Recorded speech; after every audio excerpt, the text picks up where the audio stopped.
దేవుడు ఎవరి పట్ల దయ చూపుతాడని మనం ఆలోచన చేసినట్లయితే ఇక్కడ భక్తుడు తెలియపరుస్తున్నాడు దావీదు, దయగల వారి ఎడల నీవు దయ చూపించదు. అంటే ఇతరుల పట్ల మనం ఏం చూపించాలండి?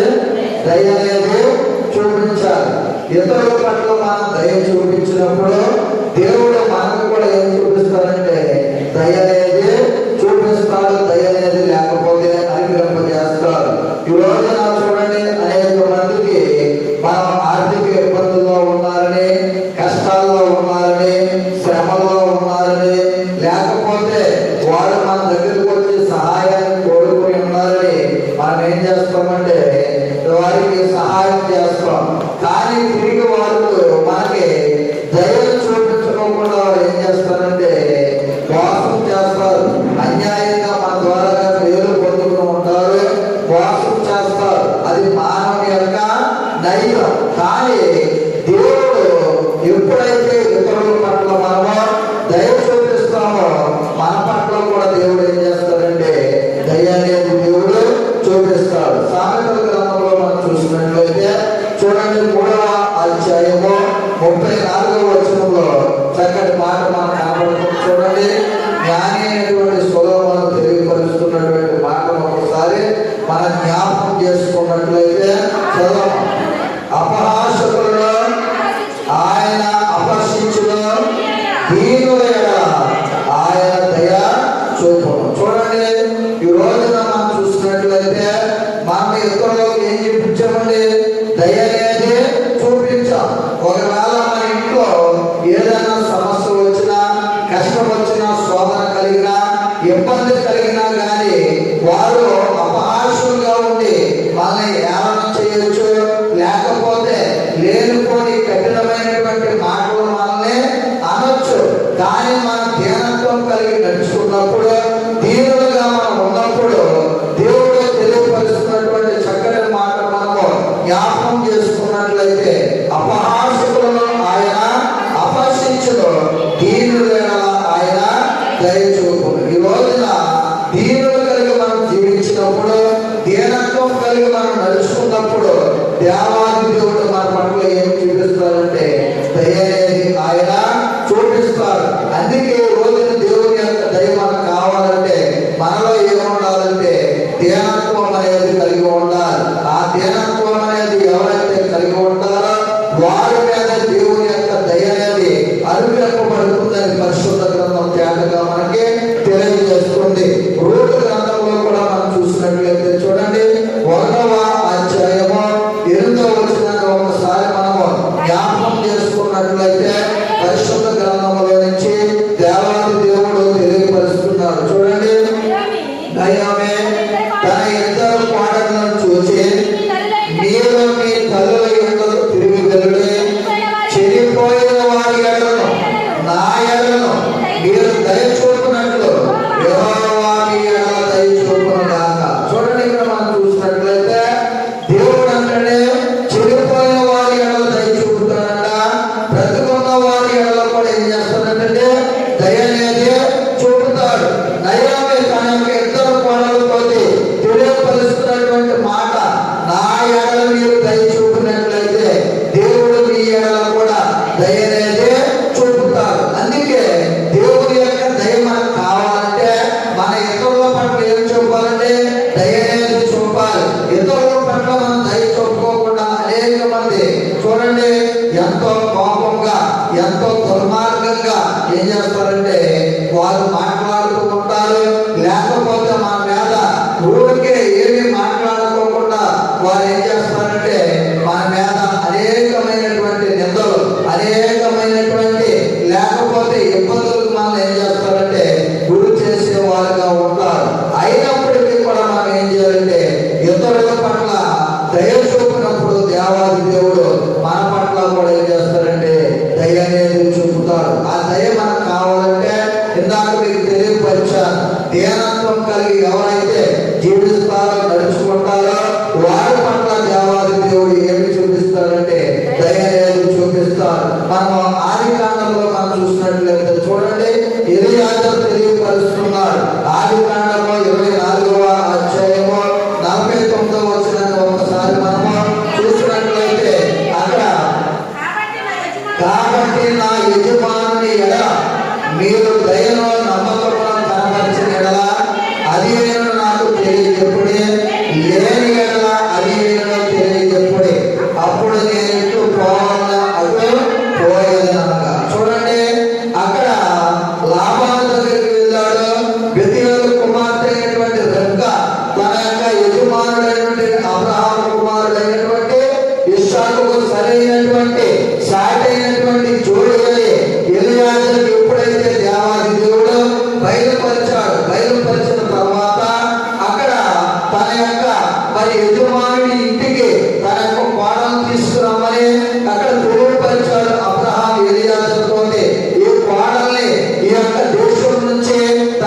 యజమానున్నటువంటి చోటుకి తీసుకువెళ్ళడానికి వారు ఏం చేస్తున్నారంటే ఆలోచిస్తున్నారు.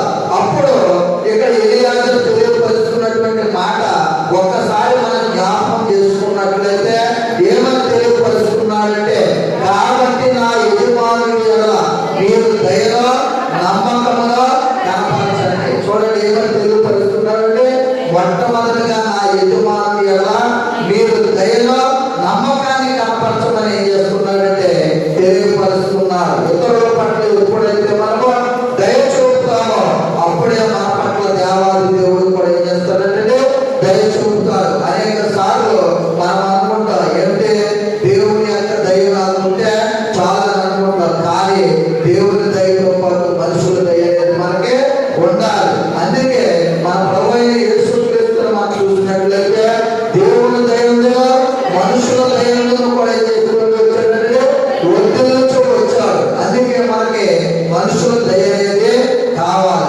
అలాంటి మనుషుల దయ మనకి కావాలంటే మనం ఏం చేయాలంటే ఇతరుల పట్ల మనం దయ చూపించినప్పుడే దేవాది దేవుడు మనకి కూడా ఏం చూపిస్తారంటే దయ అనేది చూపిస్తారు. రూతు గ్రంథం 2వ అధ్యాయము 10వ వచనం నుంచి ఒకసారి మనం జ్ఞాపకం చేసుకున్నట్లయితే అక్కడ ఎప్పుడైతే నయోమి పట్ల రూతు దయ చూపించిందో ఆ దయ చూపిన దాన్ని బట్టి బోయాజు తెలియపరుస్తున్నటువంటి మాట ఒకసారి మనం జ్ఞాపకం చేసుకున్నాం. చూడండి, అందుకో ఆమె సాగిలపడి తల వంచుకుని ఏమి తెలిసి పరదేశమైన నా యందు లక్ష్యం ఉంచినట్లు నీకు కటాక్షం కలిగిన అని చెప్పగా. చూడండి, అక్కడ రూతు గురించి బోయాజుకి ఏమి తెలుసో ఏమి కటాక్షం కలిగి ఉన్నావో అవన్నీ కూడా నాకు తెలియజెప్పమని రూతు బోయాజు ఏం చేస్తున్నట్టు అడుగుతుంది.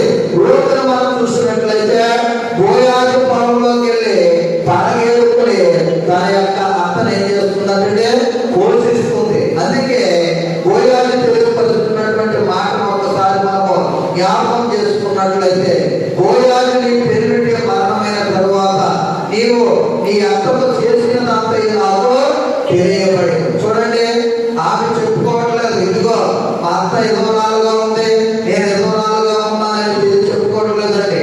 దేవాది దేవుడే ఆమె పట్ల ఏమి కలిగింపజేసి ఉన్నారంటే కటాక్షము దేవాది దేవుడే కలగజేసి ఉన్నారు. అందుకే బోయాజు తెలియపరుస్తున్నారు. అందుకు ఆమె సాగలు పడి తల వంచుకుని ఏమి తెలిసి పరదేశమైన నా యందు లక్ష్యం ఉంచినట్లు నీకు కటాక్షము కలిగాను. చూడండి, ఈ యొక్క దైవ మరొక అర్థం ఏంటంటే కటాక్షం కూడా వస్తుంది. అందుకే ఆమె పట్ల ఎవరు దయ కలిగి ఉన్నారంటే బోయాజు దయ కలిగి ఉన్నారు. ఆ దయ కలిగి ఉండడానికి కారణం ఏమిటంటే ఈ యొక్క రూతు తన యొక్క అత్త పట్ల దయ అనేది చూపించేది. ఆ దయను బట్టే దేవాది దేవుడు బోయాజు కూడా ఏమి పట్ల దయ చూపించేలా దేవాది దేవుడు అనుగ్రహింపజేసి ఉన్నారు. మొట్టమొదటిగా మనం చూసినట్లయితే ఇతరుల పట్ల మనం దయ చూపిస్తే దేవాది దేవుడు మన పట్ల కూడా ఏం చూపిస్తారంటే దయ అనేది చూపిస్తారు. మరొక వాక్యాన్ని మనం చూద్దాం. చూడండి, పరిశుద్ధ గ్రంథంలో చూసినట్లయితే సామెతల గ్రంథము 14వ అధ్యాయము 9వ వచనం. సామెతల గ్రంథము 14వ అధ్యాయము 9వ వచనం. మూడవ చేయు అపరాధ పాప పరిహారార్థమని వారిని అపహాసం చేయు, యథార్థవంతులు ఒకరి యందు ఒకరు దయను చూపుతారు. చూడండి, యథార్థంగా నడుచుకున్న వారు యథార్థవంతులుగా జీవించే వారు ఏం చేస్తారంటే ఒకరి పట్ల ఒకరు దయని ఏం చేస్తారంటే చూపించుకుంటారు, కనపరుచుకుంటారు. ఈ రోజున మనం చూసిన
జీవిస్తున్నారు. అందుకే వారిని యథార్థవంతులను బలపరచడానికి దేవుని యొక్క కరుణ అనేవి మరి ఏం చేస్తున్నారు, సంచారం చేస్తున్నారు. మన యథార్థత కలిగి జీవించినప్పుడు ఒకవేళ ఆపద వచ్చినా, కష్టం వచ్చినా, శ్రమ కలిగినా, ఇబ్బంది కలిగినా కానీ దేవాది దేవుడు మనల్ని ఏం చేస్తాడంటే ఆయన దయ ద్వారా మనల్ని ధైర్యపరుస్తాడు, బలపరుస్తాడు, నడిపిస్తాడు. పరిశుద్ధ గ్రంథంలో మరొక వాక్యాన్ని మనము చూసినట్లయితే చూడండి. మొదటి సమూయేలు గ్రంథము 30వ అధ్యాయము 11, 12 వచనం. మొదటి సమూయేలు గ్రంథము 30వ అధ్యాయము 11వ వచనం, 12వ వచనం. దావీదు వద్దకు వారిని తోడుకు వచ్చి, వారు 3 రాత్రింబగళ్ళు అన్నపానములు ఏమీ పుచ్చుకొనలేదని తెలుసుకుని వారికి భోజనం పెట్టి దాహమించి అంజూరపు అడల్లో మొక్కను 2 ద్రాక్ష గెలను వారికి ఇచ్చి, వారు భోజనం చేసిన తర్వాత వారి ప్రాణము తెప్పరిల్లగా. చూడండి, దావీదు ఇక్కడ ఈ యొక్క ఐగుప్తుడు ఎక్కడి నుంచి వచ్చాడని మనం ఆలోచన చేసినట్లయితే అమాలేకుల నుంచి వచ్చాడు. ఇప్పుడు దావీదు ఇశ్రాయేలు ప్రజలందరికీ కూడా మరి యొక్క అమాలేకుల నుంచి వచ్చినటువంటి ఈ యొక్క ఐగుప్తుడు ఎలా కనపడుతున్నాడంటే శత్రువుగా కనపడుతున్నాడు. శత్రువుని ఏం చేయాలంటే హతం చేయాలి, నాశనం చేయాలి. ఎప్పుడైతే ఈ ఐగుప్తుడు తన కష్టం వచ్చినటువంటి శ్రమను బట్టి, కష్టాన్ని బట్టి, బాధను బట్టి రాజు దగ్గర ఏం చేస్తున్నాడంటే తెలియపరుస్తున్నాడు. అందుకే ఇక్కడ ఒకసారి మనం ఆ మాటను జ్ఞాపకం చేసుకున్నట్లయితే పొలంలో ఒక ఐగుప్తుడు కనబడగా వారు దావీదు వద్దకు వారిని తోడుకునే వచ్చి ఏం చేశారంటే పొలంలో ఐగుప్తుడు కనబడితే దావీదు వద్దకు తోడుకుని వచ్చారు. వచ్చిన తర్వాత వారు తెలియపరుస్తున్నటువంటి మాటను ఒకసారి జ్ఞాపకం చేసుకున్నట్లయితే వారు 3 రాత్రింబగళ్ళు అన్నపానములు ఏమీ పుచ్చుకొనలేదని తెలుసుకుని వారికి భోజనం పెట్టి దాహమిచ్చి ఏం చేశాడంటే శత్రువుకి ఏం చేశాడంటే భోజనం పెట్టాడు, దాహమిచ్చాడు, నీరించాడు. అంత మాత్రమే కాదు కానీ అంజూరపు అడల్లో మొక్కలు 2 ద్రాక్ష గెలను వారికి ఇచ్చి వారు భోజనం చేసిన తర్వాత తెలియపరుస్తున్నాడు. చూడండి, కింద కూడా మనం చూసినట్లయితే వారు భోజనం చేసిన తర్వాత వారి ప్రాణము తెప్పరిల్లగా. దావీదు ఏ దేశపు వాడవో, ఎక్కడి నుండి వచ్చిన వారిని అడిగారు. అందుకు వాడు నేను ఐగుప్తుల్లో పుట్టి అమాలేకుడైన వెతనికి దాసుడైతే 3 దినముల కిందట నేను కాయలా పడగా నా యజమానాన్ని విడిచి పోయాను. చూడండి, ఇక్కడ మనం చూసినట్లయితే మరి శత్రువుగా కనబడుతున్నారు. అయినప్పటికీ కూడా దావీదు అతని పట్ల ఏం చూపించాడంటే ధైర్యం చూపించాడు. కీర్తనల గ్రంథం 18వ అధ్యాయము 25వ వచనంలో మనం చదువుకున్నటువంటి మాట ఒకసారి మనం జ్ఞాపకం చేసుకున్నట్లయితే చూడండి. దయగల వారి ఎడల నీవు దయ చూపించదువో, యథార్థవంతుల ఎడల యథార్థవంతుడుగా నుండు. దయగల వారి ఎడల ఆయన ఏం చేస్తాడంటే దయ అనేది చూపిస్తాడు. దావీదు శత్రువు అయినప్పటికీ కూడా అమాలేకుల నుంచి వచ్చినటువంటి ఆ యొక్క ఐగుప్తుడు శత్రువు అయినప్పటికీ కూడా అతనికి దయ చూపించి ఉన్నాడు. కనుకనే దేవుడు దావీదుకి ఏం చూపించాడంటే దయ అనేది చూపించి ఉన్నాడు. అందుకే ఈ రోజున మనము ఇతరుల పట్ల కూడా ఏమి కలిగి ఉండాలంటే దయను చూపించే వారుగా మనము ఉండాలి. ఆ దయను మనం చూపించాలంటే చూడండి, సామెతల గ్రంథం 22వ అధ్యాయము 9వ వచనాన్ని ఒకసారి మనం జ్ఞాపకం చేసుకున్నట్లయితే అక్కడ జ్ఞాని అయినటువంటి సొలొమోను తెలియపరుస్తున్నటువంటి మాట ఒకసారి మనం జ్ఞాపకం చేసుకున్నాం. దయా దృష్టి గలవాడు తన ఆహారంలో కొంత దరిద్రుడికి ఇచ్చేదో అంటే వాడు దీవెన నందుడు. ఏ దృష్టి కలిగి ఉండాలంటే దయా దృష్టి గలవాడు తన ఆహారంలో కొంత ఎవరికిస్తాడంటే దరిద్రుడికే ఇస్తాడు. చూడండి, మనము వండుకుంటాం, మన కుటుంబాన్ని మట్టికి మనం ఏం చేస్తామంటే ఆ యొక్క ఆహారం అనేది సిద్ధపరుచుకుంటాం. అయితే ఆకలేసి ఒక దరిద్రుడు మన ఇంటి ముందుకు వస్తాడు. మనం ఏం చేస్తాం? తినేసామని తెలియపరుస్తాం.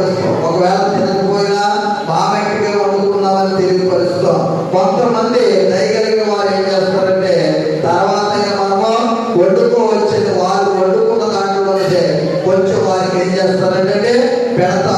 ఆ పెట్టిన వారికి ఏం కలుగుతుందో దేవుడు తెలియపరుస్తున్నాడు. ఇక్కడ మనం చూసినట్లయితే దయా దృష్టి కలవాడు తన ఆహారంలో కొంత దరిద్రుడికి ఇచ్చును, అట్టి వాడు దీవెన నొందును. ఎవరైతే దరిద్రుడు వచ్చి మన ఇంటి ముందు ఆహారం కొరకు భిక్ష వెతుకున్నప్పుడు మనం ఏం చేయాలంటే వారికి పెట్టే వారంగా ఉండాలి, వారిని అవమానపరిచే వారంగా మనము ఉండకూడదని. అలాగా మనకి కలిగిన దాంట్లో ఎంతో కొంత వారికి మనము పెట్టినప్పుడు దాని వల్ల మనకి ఏం కలుగుతుందంటే దీవెన అనేది, ఆశీర్వాదం అనేది కలుగుతుంది. చూడండి, కీర్తన గ్రంథం 104వ అధ్యాయము 27వ వచనంలో కూడా మనం చూసినట్లయితే అక్కడ కూడా భక్తుడు తెలియపరుస్తున్నాడు. ఏమిటైనా ఒక మాటను మనము జ్ఞాపకం చేసుకున్నట్లయితే చూడండి, చదువు. తగిన కాలమున నీవు వాటికి ఆహారం ఇచ్చదువని ఇవన్నీ నీ దయ కొరకు కనిపెట్టుచున్నవి. ఏంటంటే ఇవన్నీ అని మనం చూసినట్లయితే ఓన్లీ మనుషులు మాత్రమే కాదు. అక్కడ మనం చూసినట్లయితే పై 25వ వచనం కానీ మనం చూసినట్లయితే అక్కడ జంతువులు, పక్షులు, జలరాశులన్నీ కూడా ఏం చేస్తున్నాయంటే కనిపెడుతున్నా. ఒకసారి 25వ వచనంలో కూడా చూద్దాం. చూడండి, అదిగో విశాలమైన మహాసముద్రము, అందులో లెక్కలేని జలశరములు, దానిలో చిన్నవి పెద్దవి జీవరాశులు ఉన్నవి, అందులో ఓడలు నడుస్తున్నవి, దానిలో ఆటలాడుటకు నిర్మించిన మకరములు ఉన్నవి. తగిన కాలం నీ వాటికి ఆహారం ఇచ్చెదవు, ఇవన్నీ నీ దయ కొరకు కనిపెట్టుచున్నవి. జంతువులు, పక్షులు, మరి చెరువులో ఉన్నటువంటి చేపలు ఇవన్నీ కూడా దేవుని యొక్క దయ కొరకు ఏం చేస్తున్నాయంటే కనిపెట్టుచున్నవి. అందుకే ఈ రోజున దేవుని యొక్క దయ అనేది ప్రతి ఒక్కరికి కూడా అవసరమై ఉన్నదండి. అందుకే మనం కూడా ఏం చేయాలంటే దేవుని యొక్క దయ కొరకు మనం కూడా కనిపెట్టే వారుగా ఉండాలని దేవుని యొక్క వాక్యం మనకు తెలియజేస్తుంది. మొట్టమొదటిగా మనం చూసినట్లయితే ఇతరుల పట్ల మనం దయ చూపించినట్లయితే దేవుడు మన పట్ల దయను చూపిస్తాడు. రెండవదిగా మనం చూసినట్లయితే యథార్థంగా నడుచుకున్నప్పుడు దేవాది దేవుడు మన పట్ల ఏం చూపిస్తాడంటే దయను చూపిస్తాడు. మరొక వాక్యాన్ని మనం చూసినట్లయితే చూడండి, కీర్తన గ్రంథము 36వ అధ్యాయము 6వ వచనం. కీర్తన గ్రంథము 36వ అధ్యాయము 6వ వచనం. నీ నీతి దేవుని పర్వతములతో సమానము, నీ న్యాయ విధులు మహాగాధములు. యెహోవా, నరులను జంతువులు రక్షించువాడు నీవే. చూడండి, దేవుడు మనుషులను రక్షిస్తున్నాడు, జంతువులను కూడా ఏం చేస్తున్నాడంటే రక్షిస్తున్నాడు. ఎందుకు రక్షిస్తున్నాడంటే అక్కడ జంతువులు కూడా దేవుడి యొక్క దయ కొరకు ఏం చేస్తున్నాడంటే కనిపెడుతున్నారు. ఈ రోజున మనుషులుగా మనం ఏ విధంగా అయితే దేవుడి యొక్క దయ కొరకు కనిపెడుతున్నామో అలాగే జంతువులు కూడా దేవుడి యొక్క దయ కొరకు కనిపెడుతున్నాయి కనుక అందుకే దేవాది దేవుడు మనుషులను రక్షిస్తున్నాడు, జంతువులు కూడా ఏం చేస్తున్నాడంటే రక్షిస్తున్నాడు. మరొక వాక్యాన్ని మనం చూసినట్లయితే చూడండి, మత్తయి సువార్త 6వ అధ్యాయము 26వ వచనం. మత్తయి సువార్త 6వ అధ్యాయము 26వ వచనం. ఆకాశ పక్షులను చూడండి, అవి విత్తవో పోయవో పట్టులో కూర్చుకునవో, ఆయనలో నీ పరలోకపు తండ్రి వాటిని పోషించుచున్నాడు, మీరు వాటికంటే బహు శ్రేష్ఠులు కారా. చూడండి, వాటికంటే ఆకాశ పక్షులను దేవుడు ఏం చేస్తున్నాడంటే పోషిస్తున్నాడు. వాటిని పోషించినటువంటి దేవుడు మనం కూడా ఏం చేస్తాడంటే పోషిస్తాడు. ఎప్పుడు పోషిస్తాడు? ఆయన దయ కొరకు మనము కనిపెట్టినప్పుడు, యథార్థంగా మనం నడుచుకున్నప్పుడు దేవాది దేవుడు మనల్ని కూడా ఏం చేస్తాడంటే పోషిస్తాడు. మూడో మాట కూడా మనం చూసినట్లయితే చూడండి, పరిశుద్ధ గ్రంథంలో నుంచి కీర్తన గ్రంథము 89వ అధ్యాయము, కీర్తన గ్రంథము 89వ అధ్యాయము 17వ వచనం. వారి బలమునకు అతియాస స్మరము నీవే, నీ దయచేతను మా కొమ్ము హెచ్చించబడుచున్నది, మా కీడము యెహోవా వశము. చూడండి, నీ దయచేత అక్కడ మనం చూసిన మా కొమ్ము హెచ్చింపబడుతున్నది. కొమ్ము దేనికి సాదృశ్యంగా ఉందంటే మన యొక్క పేరుతో సాదృశ్యంగా కనబడుతుంది. ఈ రోజున మనం చూసినట్లయితే మనం హెచ్చింపబడాలంటే, మనం కనపరచబడాలంటే అక్కడ దేవుని యొక్క దయ అనేది ఉండాలి. దేవుని యొక్క దయ లేకుండా మనంతటా మనం హెచ్చించుకోవాలనుకోండి, ఎంత మాత్రం కూడా మనము హెచ్చింపబడలేము. అందుకే భక్తుడు తెలియపరుస్తున్నటువంటి మాటలు ఒకసారి మనం జ్ఞాపకం చేసుకున్నట్లయితే, నీ దయ చేతనే మా కొమ్ము హెచ్చింపబడుతున్నది. కొమ్ము ఏం చేస్తున్నాడంటే దేవాది దేవుడు హెచ్చిస్తున్నాడు. నువ్వు హెచ్చింపబడాలంటే దేవుని యొక్క దయలో ఉన్నప్పుడు, దేవుని యొక్క కృపలో నీవు ఉన్నప్పుడు, దేవుని యొక్క అనుగ్రహం అనేది నీ మీద ఉన్నప్పుడు దేవాది దేవుడు ఏం చేస్తాడంటే హెచ్చిస్తాడు. దావీదుని మనం చూసినట్లయితే దావీదు దేవుడిని గణపరిచాడు, మహిమపరిచాడు, దేవుడిని స్తుతించి ఉన్నాడు. కనుకనే దావీదు కుటుంబాన్ని దేవాది దేవుడు ఏం చేసినట్టే హెచ్చించి ఉన్నాడు, గణపరిచి ఉన్నాడు. అందుకే మనము 2వ సమూయేలు గ్రంథంలో మనం చూసినట్లయితే దావీదు తెలియపరుస్తున్నాడు, ఎంతగా హెచ్చించుటకు నేను యాపాటి వాడిని, నా కుటుంబము యాపాటిదని ఏం చేస్తున్నాడంటే దావీదు తెలియపరుస్తున్నాడు. మనం చూసినట్లయితే అమ్మా వచ్చిన చదువు రెఫరెన్స్.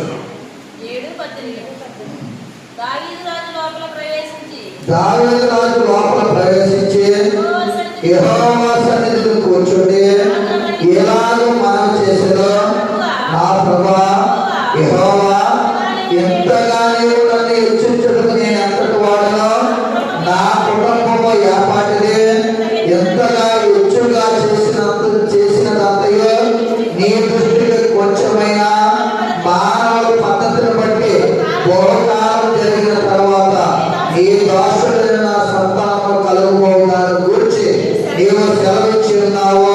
యెహోవా నా ప్రభువా, దావీదు అను నేను ఇక నీతో ఏమి చెప్పుకుందును?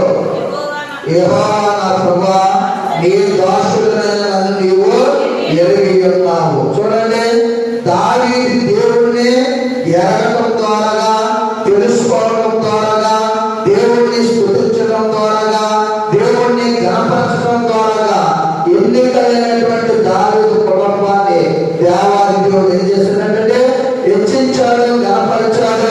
అందుకే దావీదు తెలియపరుస్తున్నటువంటి మాట ఏమిటంటే, ఎంతగా నా కుటుంబాన్ని హెచ్చించటకు నేను యాపాటి వాడి. గొర్రెలను మనం చూసినట్లయితే దావీదు ఎటువంటి వాడండి? గొర్రెలను కాసుకున్నటువంటి వ్యక్తి. ఇప్పుడు ఎక్కడ కూర్చున్నాడంటే సింహాసనం మీద కూర్చుని దేవుడిని ఏం చేస్తున్నాడంటే స్తుతిస్తున్నాడు, గణపరుస్తున్నాడు. అంత మాత్రమే కాదు కానీ ఇశ్రాయేలు ప్రజలందరికీ కూడా ఎలా ఉన్నాడంటే రాజుగా ఉన్నారు. ఎక్కడ ఉన్నటువంటి వ్యక్తి ఎక్కడికి వచ్చాడంటే, దేవుడు ఒక మనిషిని హెచ్చించాలంటే, దేవుడు ఒక మనిషిని గణపరచాలంటే ఎవరి దయ కావాలంటే దేవుడి యొక్క దయ అనేది కావాలి. అందుకే కీర్తనాకారుడు తెలియపరుస్తున్నటువంటి మాటను ఒక్కసారి మనము జ్ఞాపకం చేసుకున్నట్లయితే చూడండి, కొమ్ము అంటే పేరుకు సాదృశ్యంగా కనబడుతుంది, లేకపోతే కుటుంబానికి సాదృశ్యంగా కనబడుతుంది. మరొక మాట మనం జ్ఞాపకం చేసుకున్నట్లయితే చూడండి, కీర్తన గ్రంథము 75వ అధ్యాయము 10వ వచనం. భక్తిహీనుల కొమ్ములన్నిటినీ నేను విరగొట్టెదను, నీతి మంతుల కొమ్ములు హెచ్చింపబడి. చూడండి, ఇక్కడ భక్తిహీనుల కొమ్ము ఉంది, నీతి మంతుల కొమ్ము కూడా ఉంది. మరి భక్తిహీనుల పేరు ఉంటా, నీతి మంతులు కూడా ఏముంటండి పేర్లు అనేది ఉంటాయి. వారు భక్తిహీనులుగా ఉన్నారు కనుకనే వారి కొమ్ము ఏమవుతుందంటే విరగొట్టబడుతుంది. ఎవరైతే నీతి మంతులుగా జీవిస్తున్నారో, ఎవరైతే దేవుడి యొక్క రక్తం చేత కడగబడి పాపం వారి దగ్గరికి చేరకోకుండా, పాపానికి చోటు ఇవ్వకోకుండా నీతి మంతులుగా జీవిస్తున్నారో వారి కొమ్ములు దేవుడు ఏం చేస్తున్నాడంటే హెచ్చిస్తున్నాడు. దావీదును మనం చూసినట్లయితే నీతిమంతుడుగా ఉన్నాడు, యథార్థవంతుడుగా ఉన్నాడు, నమ్మకంగా ఉన్నాడు, దేవుడిని స్తుతించాడు, దేవుడిని ప్రార్థించి ఉన్నాడు. కనుకనే దావీదు యొక్క కుటుంబాన్ని లేకపోతే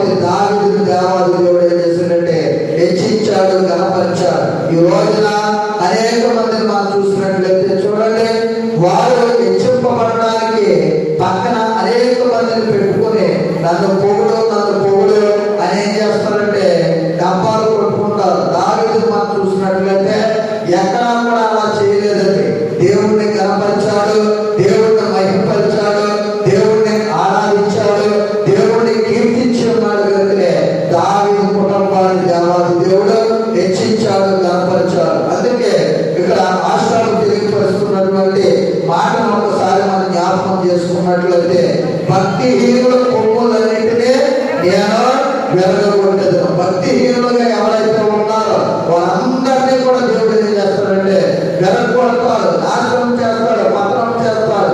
కానీ నీతిమంతుల కొమ్మును దేవుడు ఏం చేస్తాడంటే నానాటికి వారిని హెచ్చిస్తాడు, గణపరుస్తాడు. మరొక వాక్యాన్ని కూడా మనం చూసినట్లయితే చూడండి, కీర్తనల గ్రంథము 132వ అధ్యాయము 17వ వచనం.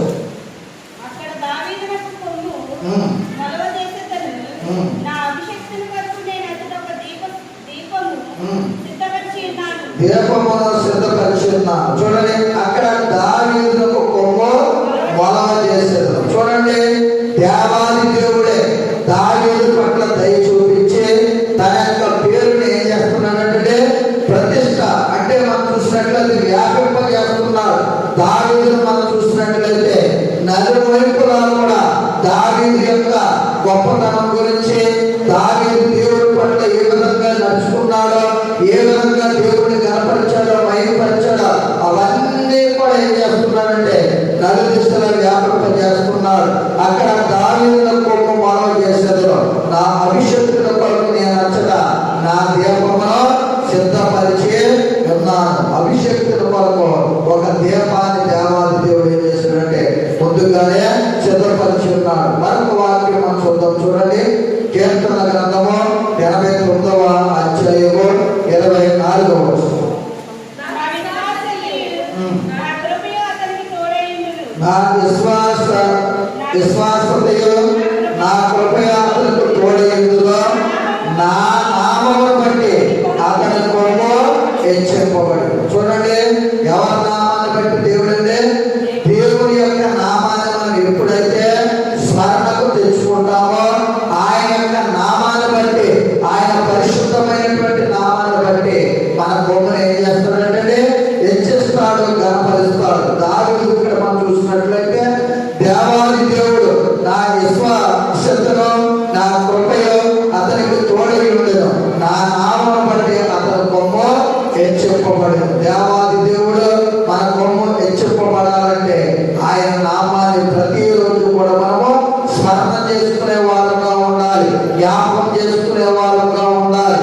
ఎప్పుడైతే ఆయన నామముని మనము ఎప్పుడైతే తలంచుకుంటామో, గుర్తు చేసుకుంటామో, అప్పుడు దేవాది దేవుడు దావీదుని ఏ విధంగా అయితే హెచ్చించాడో, గణపరిచాడో, మహిమపరిచాడో, అలాగే నిన్ను నన్ను మనందరినీ కూడా హెచ్చిస్తాడు, గణపరుస్తాడు. కనుక మనమందరం కూడా దేవుని యొక్క దయలో ఉన్నప్పుడు మాత్రమే మన యొక్క కొమ్మును దేవుడు ఏం చేస్తాడంటే హెచ్చిస్తాడు. దావీదు దేవుని యొక్క దయలో ఉన్నాడు కనుకనే దావీదు కొమ్మును దేవుడు ఏం చేస్తాడంటే హెచ్చించాడు, గణపరిచాడు. అలాగే దేవుడి యొక్క దయ మనకు కావాలంటే మొట్టమొదటిగా మనము ఇతరుల పట్ల ఏం చూపించాలంటే దయను మనము చూపించేవాడుగా ఉండాలి.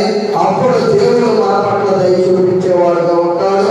రెండోదిగా మనం చూసినట్లయితే యథార్థవంతుల దేవుడు ఏం చేస్తాడంటే దయ చూపిస్తాడు. మూడవదిగా మనం చూసినట్లయితే ఆయన దయ చేత మన కొమ్ము హెచ్చింపబడుతుంది. దేవుని యొక్క దయలో మనం ఉన్నప్పుడు మన యొక్క పేరు వ్యాపింప చేయాలని, లేకపోతే మనము జ్ఞాపరచబడాలని, మహిమపరచబడాలని మనం కోరుగా అవసరం లేదండి. దేవాది దేవుడే మోషేకు నా మంచితనం అంతా కూడా నీకు కనపరుస్తాడని దేవాది దేవుడు తెలియపరిచాడు. ఆయన మంచితనాన్ని అంతటినీ కూడా మనకి కనపరిచి దేవాది దేవుడు మన కొమ్ముని ఏం చేస్తాడంటే హెచ్చిస్తాడు, కనపరుస్తాడు. కనుక మనమందరం కూడా దేవుని యొక్క దైవ ఒడ్డులతో ఇతరుల మన దయ చూపుతూ దేవుని ద్వారా మనం దయ పొందుకునే వారితో ఉందా, యథార్థంగా నడుచుకుందా, దేవుని యొక్క దయ ద్వారా మనం అందరం కూడా హెచ్చింపబడే వారుగా ఉందా. అటు ప్రభా పరిశుద్ధాత్మ దేవుడు మన ఎన్నికల్లో ఫలవంతంగా మార్చి నడిపించును గాక. చిన్న ప్రార్థన చేసుకున్నామండి.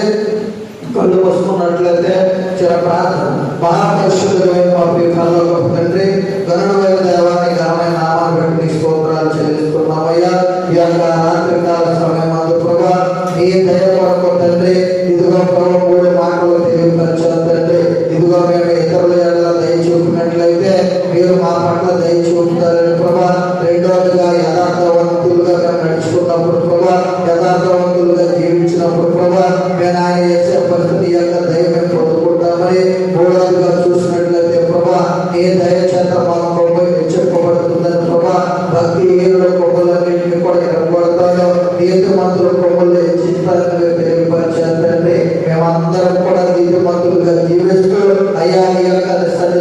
నామంలో ప్రభా ఇదిగో తండ్రి నీ నామంలో బట్టి ప్రభా ఆయన హెచ్చిస్తానని తెలియపరిచారు కనుక ఇప్పుడు ఎల్లప్పుడూ మా జీవిత కాలం అంతా కూడా తండ్రి ఈ పరిశుద్ధమైనటువంటి నామాన్ని ప్రభా జ్ఞాపకం చేసుకుంటూ అయ్యా నీ నామాన్ని స్మరణ తెచ్చుకుంటూ తండ్రి ఎల్లప్పుడూ కూడా నేను స్తుతించి గర్పించి ఆరాధించి కీర్తించి అయ్యా నీ యొక్క దైవం మేమందరం కూడా వర్ధిల్లే వారిగా ఉండడానికి ఈ యొక్క దైవ కృప మా పట్ల అనుగ్రహింపజేసి నడిపించమని ఎత్తబడినటువంటి వాక్యం దృష్టిలో ఎత్తుకుపోకున్నట్లుగా ఏ ప్రియమైన హృదయాలలో తండ్రి పేరు కట్టి ఫలింపులను తీసుకురామని